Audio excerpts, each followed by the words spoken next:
درس شماره 71 از پکیج فارسی 100 جلسه‌ای. تصنیف سروی و بیدی از بانو مرضیه. قسمت دوم تصنیف. اصفهان. فا بکار، دو دیز، سی کارون. خط 1. آکورد. سیم 3 و 4. اینجا فای انگشت 2 سیم 3 و ری انگشت 3 سیم 4 رو همزمان آرشه رو باید روی این دوتا نوت قرار بدیم. میشه آکورد. لا، فا، فا، لا، فا. 4 بار اینو تکرار کنید.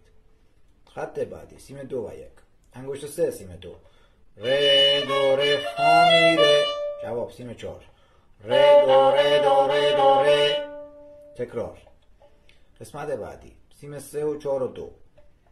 ره دو ره می فا سی. سی تریه. خط بعد. سیم 1 و 2.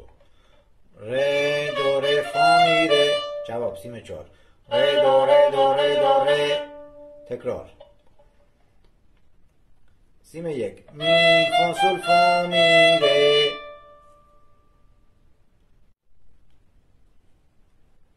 خط بعدی. جواب سیم 3 و 2.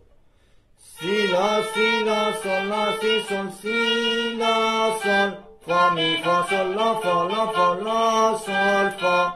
خط بعدی. می ره می فا سل می فا لا سل فا می ره دو ره می دو ره لا ره.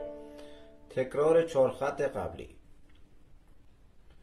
حالا درس شماره 71 رو یک بار از اول بدون سولفژ و آهنگی می نوازیم.